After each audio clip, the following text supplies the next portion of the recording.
तो यहाँ पर हम सारी चीज़ें देखते हैं। फिर उसके बाद क्या बोलते हैं, वो लेडी पहले अपने घर का काम कराती है, फिर बाखा को थोड़ा सा खाना देती है, और फिर उसके बाद बाखा घर जाता है तो वो देखता है कि उसका छोटा भाई जो यंगर ब्रदर रहता है, राखा, ये भी एक करेक्टर है।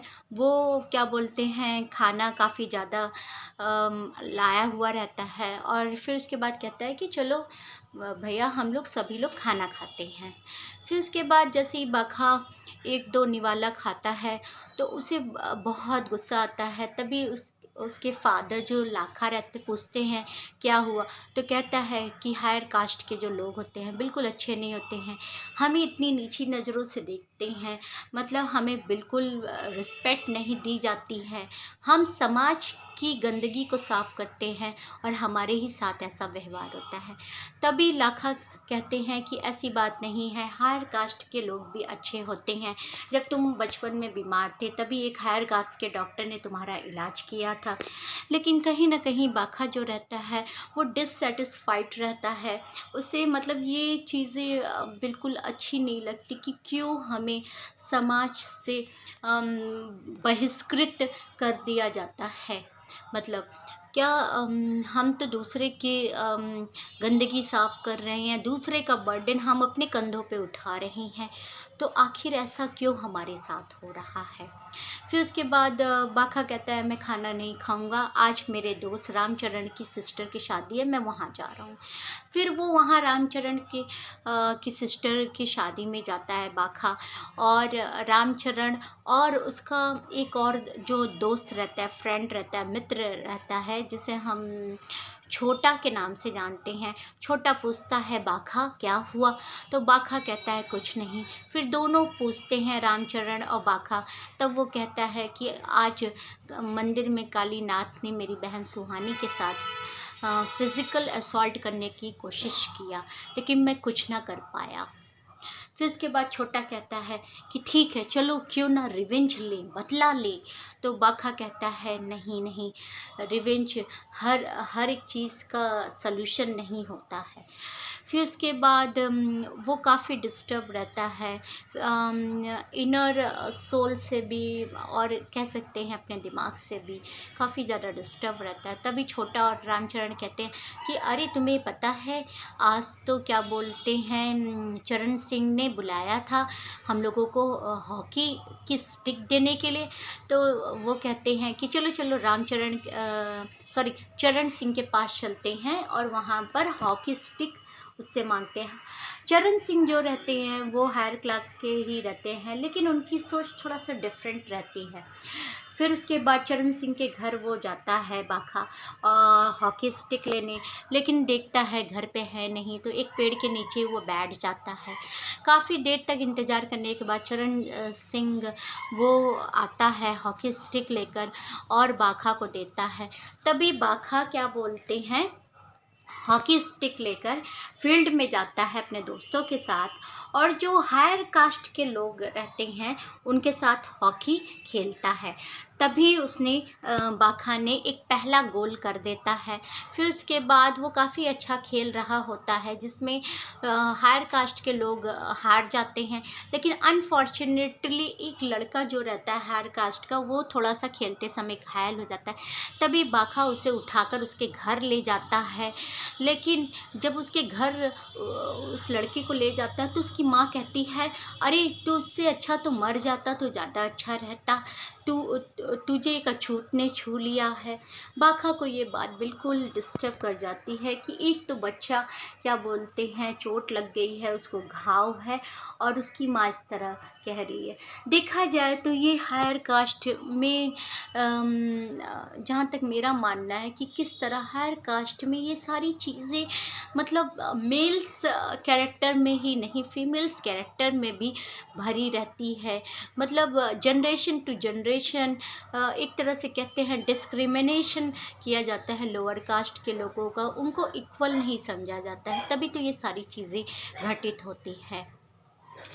फिर उसके बाद वो जाता रहता है, तभी वो सुनता है कर्नल हचिसन उसे रास्ते में मिल जाते हैं। कहते हैं तुम्हारे सारे दुखों का निवारण तभी हो सकता है जब तुम क्रिश्चियनिटी को अपनाओ। फिर वो जाता है कर्नल हचिसन के साथ चर्च में क्रिश्चियनिटी अपनाने के लिए। तभी उसकी जो वाइफ रहती है मैरी कहती है किसी तुम पकड़ के ले आते हो रोज़ किसी न किसी को, तो कहती है ये अनटचेबल है, मतलब अछूत है। तो देखते हैं कि यहाँ पर भी जो बाखा रहता है उसको रियलाइजेशन होता है, अच्छा जब ये खुद ऐसे बोल रही हैं तब हमारी ये छुआछूत अनटचेबिलिटी को कौन मतलब ये खुद दूर नहीं कर सकते हैं। चाहे हम कोई भी धर्म को अपने आप में बदल ले या धर्म हमको बदल ले, ठीक। तो वो उसके बाद चला आता है, फिर वहाँ पर देखता है कुछ मॉडेस्ट पोएट रहते हैं और एक तरफ गांधी जी का स्पीच चल रहा होता है। गांधी जी कहते हैं कि अगर हमें छुआछूत से अपने आप को छुटकारा दिलवाना है तो हमें लोगों को अपने बराबर समझना होगा, हमें किसी के साथ भेदभाव नहीं करना होगा। इंडिया में सभी लोग एक समान होते हैं, छुआछूत जैसी कोई भी चीज़ हमारे देश में नहीं होनी चाहिए, तभी हम लोगों को इक्वल राइट्स इक्वल रिस्पेक्ट दे सकते हैं। महात्मा गांधी की इस बात बाखा को बहुत अच्छी लगी और उसने डिसाइड किया कि वो भी आगे चल के पढ़ाई लिखाई करेगा, वो भी एक अच्छा लर्नेड इंसान बनेगा। फिर उसके बाद टू मॉडेस्ट, यहाँ पर क्या बोलते हैं, एक एडवोकेट्स रहता है जिसका नाम बशीर रहता है। वो थोड़ा सा महात्मा गांधी के आइडियाज़ से थोड़ा मतलब एक तरह से ज़्यादा सहमत नहीं रखता है, लेकिन उनकी ये बात सुनकर वो उनसे एग्री होता है। वो क्या बोलते हैं, कहता है कि हाँ इस देश से क्या बोलते हैं ये सारी चीज़ें जानी चाहिए, हर इंसान को इक्वालिटी एजुकेशन शिक्षा मिलनी चाहिए।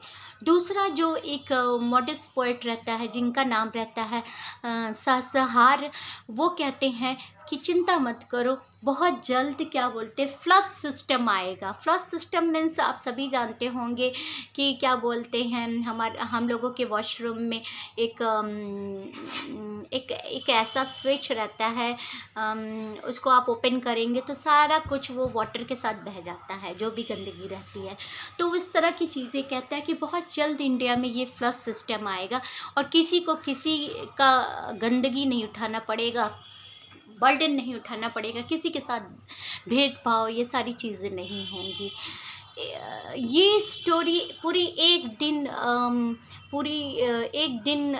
डे मतलब कह सकते हैं सुबह से स्टार्ट होती है और शाम को एंडिंग होती है ये स्टोरी अनटचेबल। लेकिन कहीं ना कहीं बाखा सारी बात सुनता है, बड़ा खुश होता है, लेकिन वो महात्मा गांधी से बहुत ज़्यादा प्रेरित होता है और वो डिसाइड करता है कि वो भी पढ़ाई करेगा और वो भी एक अच्छा इंसान बनने की कोशिश करेगा। मतलब कहीं ना कहीं देखा जाए तो मुल्क राज आनंद जी ने एजुकेशन पे भी यहाँ पर फोकस किया है। ऐसा इसलिए कि आज के संदर्भ में देखें हम भारत में, कि भारत में आज भी कहीं ना कहीं बहुत सी जगह पर ये आज भी छुआछूत जैसी चीज़ें हैं। मतलब आप अगर गौर से मेरी बातों को समझेंगे तो आप देखेंगे कि जहाँ पर सोशल स्टेटस सेम होता है, बराबर होता है, एजुकेशन बराबर होती है, लोग सोशल स्टेटस में बराबर होते हैं, वहाँ पर वो क्या बोलते हैं अनटचेबिलिटी को नहीं लाते हैं। दो लोग अगर एक हायर कास्ट एक लोअर कास्ट का पर्सन होता है और दोनों का अगर सोशल स्टेटस बराबर है तो दोनों एक दूसरे को एक्सेप्ट कर लेते हैं। लेकिन अगर हायर कास्ट हायर है, मतलब सोशल स्टेटस में भी एजुकेशन में भी, और लोअर कास्ट नहीं है, तो वो कभी लोअर कास्ट को एक्सेप्ट नहीं करते। कभी मेरी इन बातों को गौर करिएगा। तो ये सभी चीज़ें कहीं ना कहीं थोड़ी चीज़ें आज भी हमारे समाज में कह सकते हैं विद्यमान है, लेकिन हम तभी इन सभी चीज़ों को एक तरह से रिमूव कर सकते हैं जब तक हम अपने बच्चों को, अपने सोसाइटी को, अपने अपने नेशन को हम एक अच्छी एजुकेशन नहीं देते हैं। शिक्षा ही एक ऐसी कहते नहीं है तलवार है, एक ऐसा ही शस्त्र है जिससे हम ये सभी बुराइयों को दूर कर सकते हैं। राइट टू एजुकेशन हर इंसान का हक होता है। Right to equality, right to freedom of speech, ये सारी चीज़ें सभी इंसान का राइट होता है। लेकिन कब हम इसे दूर कर सकते हैं? जब हमारे पास शिक्षा हो। शिक्षा ही एक ऐसी साधन है जो इस समाज से कुरीतियों और बुराइयों को दूर कर सकती है। Thank you. आशा करती हूँ कि आपको अनटचेबल 1935 मुल्क राज आनंद जी की ये नॉवेल बहुत अच्छी लगी होगी। अगर आपको मेरी नॉवेल काफ़ी अच्छी लगी हो तो प्लीज़ थैंक यू एवरीवन।